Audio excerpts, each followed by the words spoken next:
Assembly اور Saint کا اس وقت مشترکہ اجلاس جاری ہے جسے بلاول بھٹو زرداری خطاب کر رہے ہیں۔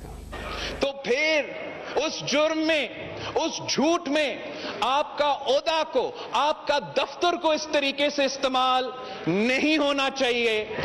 جتنا سخت مزاحمت کے ساتھ ہم اس پروسیجر پہ اعتراض کر سکتے ہیں، ہم نے آپ کے پاس وفد بھیج کے اعتراض کیا ہے، ان رائٹنگ میں اعتراض کیا ہے، اور آج پورا کا پورا یونائٹڈ اپوزیشن نیشنل اسمبلی کا فلور پہ کھڑا ہو کر آپ کو بتا رہے ہیں کہ جس طریقے سے اور جس انداز سے یہ سیشن اور دوسرے سیشنز چلائے جا رہے ہیں وہ پارلیمان کو اور جمہوریت کو انڈرمائن کرتے ہیں۔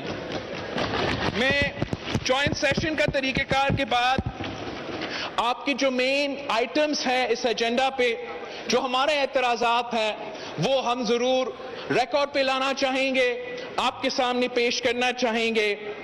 سب سے پہلے جس طریقے سے اور جس انداز سے اس حکومت نے یک طرفہ الیکشن ریفارمز کرنے کی کوشش کی، یہ پاکستان کی تاریخ نے نہیں دیکھا ہے کہ ایک حکومت پہلے از خود آرڈیننس کے تھرو الیکٹورل ریفارمز کرنے کی کوشش کرے اور اب وہ بلڈوز کر کے اس ایوان سے الیکٹورل ریفارمز زبردستی پاس کروانا چاہتے ہیں۔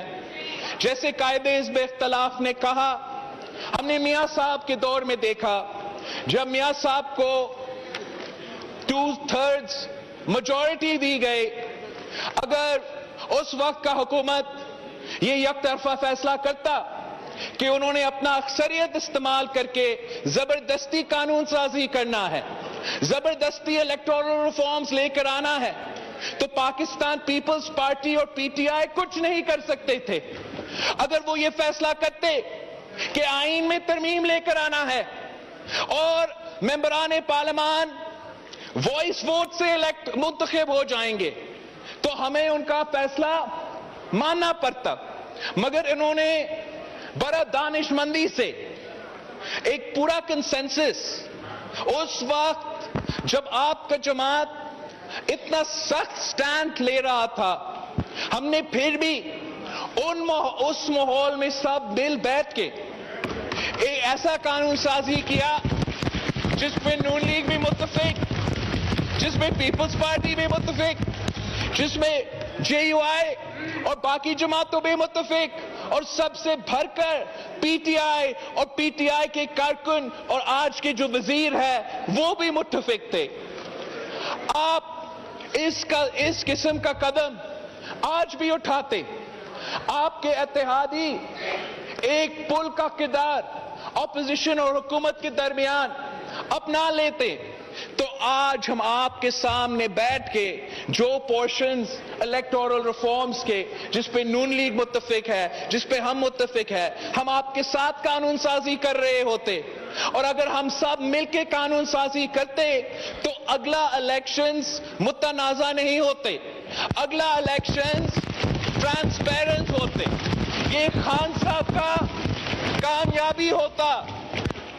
مگر آج جو آپ کرنے جا رہے ہیں، جو آپ زبردستی الیکٹرانک ووٹنگ مشینز اپوزیشن کے اعتراضات کے باوجود پاس کر رہے ہیں، الیکشن کمیشن کا 34 پوائنٹس کا اعتراضات کے باوجود کر رہے ہیں، اگر آپ اس کوشش میں کامیاب ہوتے ہیں تو میں آج سے آپ کو بتا رہا ہوں جناب اسپیکر، ہم آج سے اگلا الیکشن نہیں مانتے ہیں، ہم آج سے الیکٹورل ووٹنگ مشینز نہیں مانتے ہیں، ہم آپ کو ایسے الیکشن نہیں کرنے دیں گے، اور ہم الیکشن کمیشن آف پاکستان کے ساتھ شانہ بشانہ کھڑے ہیں۔ جب تک ان کا اعتراضات ہے تب تک ہمارا اعتراضات ہے۔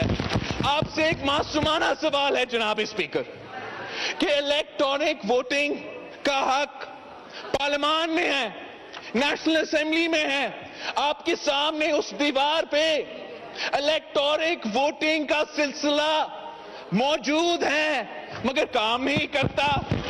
ہم پارلیمان میں الیکٹرانک वोटिंग नहीं कर सकते, मगर इस उम्मीद के साथ बहते हैं कि 20 महीने के अंदर किसी तरीके से इलेक्शन कमीशन पाकिस्तान का हर पोलिंग स्टेशन में एक ऐसा कंप्यूटर लगाएगा जिसके तहत हम इलेक्शन करवाएंगे। आप आज से इलेक्शंस को मुतनाज़ा बना रहे हैं, हम आपसे अपील करते हैं, आप अपना ओहदा का इज्जत करें, आप अपना ही बात पे आ जाए, जो बात आपने राइटिंग में हमसे दिया था। आज भी हम बैठते हैं, कल भी हम बैठते हैं, क्या जल्दी है, हम मिल बैठ के एक ऐसा इलेक्टोरल रिफॉर्म्स लेकर आए जिस पे ना मैं एतराज कर सकता हूं, ना शहबाज शरीफ साहब एतराज कर सकता है। जो इलेक्शन जीतता है उनका हुकूमत बने। ये सिर्फ इलेक्ट्रॉनिक वोटिंग मशीन्स का तो सवाल नहीं है, आप इलेक्ट्रॉनिक वोटिंग मशीन्स भी जबरदस्ती कर रहे हैं। जो इलेक्शन कमीशन का आईनी हक है कि वोटर लिस्ट इलेक्शन कमीशन का अथॉरिटी का है, ये तहफ़्फ़ुज़ और ये प्रोटेक्शन वोटर लिस्ट को और इलेक्शन कमीशन को आईन पाकिस्तान देता है। आपका आज कोशिश है कि कानून साजी के थ्रू आप आईन के खिलाफ वर्जी करें। आप कैसे कानून साजी के थ्रू जो इलेक्शन कमीशन का इख्तियार है वो इलेक्शन कमीशन से छीन कर एक हुकूमती इदारा को नादरा का देने की कोशिश कर रहे हैं। अब आज अपना अक्सरियत इस्तेमाल करके ये पास भी कर ले। मैं आपको बता रहा हूं, हुकूमत के बेंचेस को बता रहा हूं, हम कोर्ट जाएंगे, हम अदालत जाएंगे। हमने ये आईनी पाकिस्तान बनाया है जनाब स्पीकर, और आपका ये जो कानून है जो पाकिस्तान की आईन के खिलाफ वर्जी कर रहा है, इसको हम चैलेंज भी करेंगे और अदालत में डिफीट भी करेंगे। आपका ये एक नेक ख्वाहिशात का इजहार किया गया कि हम ओवरसीज पाकिस्तानीज जो पाकिस्तान की मईशत को इतना कंट्रीब्यूट करते हैं, उनको वोट का हक देना चाहते हैं, उनका नुमाइंदगी का हक देना चाहते हैं। ये इस मौकिफ का हमायत पाकिस्तान पीपल्स पार्टी ने की, इस मौकिफ का हमायत मुस्लिम लीग नवाज ने भी किया है, मगर आप इसके बावजूद एक तरफा जबरदस्ती अपने तरीका का कानून साजी करना चाहते हो। हम आपसे अपील कर रहे हैं कि हम भी ओवरसीज पाकिस्तानी को वोट का हक देना चाहते हैं, नुमाइंदगी का हक देना चाहते हैं। आजाद कश्मीर में उनका एक तरीक़ाकार है कि वो भी ओवरसीज पाकिस्तानीज का नुमाइंदगी अपना पार्लियामान में करते हैं। हमारा अपील था कि जैसे आजाद कश्मीर में होता है वैसे पाकिस्तान में हो, जैसे आजाद कश्मीर के नुमाइंदे बैरूने मुल्क कश्मीरियों को नुमाइंदगी देते हैं, वैसे हम भी दे सकते हैं। मगर हम आपका तरीका कैसे मान सकते हैं, आपका सजेशन को कैसे मान सकते हैं, जब आप कह रहे हो कि जो पेरिस में पाकिस्तानी बैठा होगा, जो कैलिफोर्निया में पाकिस्तानी बैठा होगा, जो ब्रिटानिया में पाकिस्तानी बैठा होगा, वो कबायली इलाकों के, वो बलोचिस्तान के, वो हमारा कराची के फैसला करे, उनका अपना नुमाइंदा हो, उनका अपना इलेक्टोरल कॉलेज हो जो जिसके तहत वो ओवरसीज पाकिस्तानीज का नुमाइंदगी करे। लेकिन ऐसे नहीं हो सकता है कि वोट पेरिस में डले और रिजल्ट मुल्तान का हो, वोट कैलिफोर्निया में डले और वोट निकले सिबी से। ये उन पाकिस्तानियों जो इस हुकूमत की तारीखी महंगाई भुगत रहे हैं, जो इस हुकूमत का तारीखी बेरोजगारी और तारीखी गुर्बत भुगत रहे हैं, उनका आवाज डायल्यूट करने की कोशिश है, उनके आवाज दबाने की कोशिश है। इसमें हम हुकूमत को कैसे कामयाब होने देंगे जनाब स्पीकर? आप इस जॉइंट सेशन में पाकिस्तान के अवाम के वोट पे डाका मार रहे हैं। पाकिस्तान पीपल्स पार्टी ना कल किसी को यह इजाजत दी गई है, ना आज हम किसी को इजाजत देंगे कि ये काम इस तरीके से हो। इस हुकूमत का बदनीयती पे बेबनी कोशिश कुछ सालों से चल रहा है कि वो कुलभूषण यादव को एनआरओ दिलवाए। उन्होंने पहले रात के अंधेरों में किसी को बताए बगैर ऑर्डिनेंस निकाल के एक भारत की जासूस को फायदा पहुंचाने की कोशिश किया, मगर उस भारत की जासूस ने आपका ऑर्डिनेंस का फायदा नहीं लिया, आपका एनआरओ को फायदा नहीं लिया। तो आज आप पाकिस्तान की पार्लियामान की तौहीन कर रहे हो, आप पाकिस्तान की पार्लियामान को इस्तेमाल कर रहे हो कि उस भारत की जासूस को हम एनआरओ दिलवा दे। हम आपसे मुतालबा करते हैं, अगर आपने किसी को रिलीफ पहुंचाना है तो वो पाकिस्तान के गरीब अवाम जो गुर्बत की वजह से परेशान है, जो महंगाई की वजह से तकलीफ में है, जो बेरोजगारी की वजह से तकलीफ में है, उनको आप रिलीफ पहुंचाए। आज भी हम आपके साथ देने को तैयार हो। पेट्रोल की कीमत कम करे, हम आपके साथ देंगे। गैस की कीमत कम करे, हम आपके साथ देंगे। लेकिन ये कैसे आप उम्मीद रख सकते हो, ये कैसे आप उम्मीद रख सकते हो कि हम आपको इजाजत भी देंगे कि आप इस जबान को इस्तेमाल करके भारत का जासूस कुलभूषण यादव, जिस पे पीटीआई के कारकुन इलेक्शन से पहले उसका नाम लेके सियासत करते थे, अब हुकूमत में आके उसको एनआरओ देने की कोशिश कर रहे हैं। जनाब स्पीकर, आखिर पॉइंट, अगर 2 पॉइंट्स पर मैं खत्म कर रहा हूं। आपने आईएमएफ की हुक्म मानते हुए, आईएमएफ की गुलामी करते हुए, उसी आईएमएफ का जिसके बारे में वजीर आजम ने इलेक्शन से पहले कहा था, वजीर आजम ने मुल्क से वादा किया था कि आईएमएफ के पास जाने से पहले वो खुदकुशी को तरजीह देगा।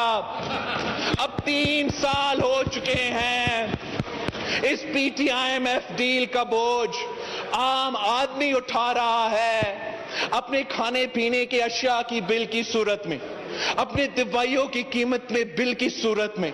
आम पाकिस्तानी आपके गलत पॉलिसीज, आपकी मुआशी पॉलिसीज की वजह से आज मुश्किल में हैं, और आप इस पार्लियामान को इस्तेमाल करके आईएमएफ का गुलामी करते हुए पाकिस्तान का स्टेट बैंक को, पाकिस्तान के स्टेट बैंक को आईएमएफ के नीचे ले आना चाहते हो। पाकिस्तान का स्टेट बैंक पार्लियामान का जवाबदेह होना चाहिए। पाकिस्तान का स्टेट बैंक नेशनल असेंबली और सेनेट का जवाबदेह होना चाहिए। अदालती निजाम का जवाबदेह होना चाहिए।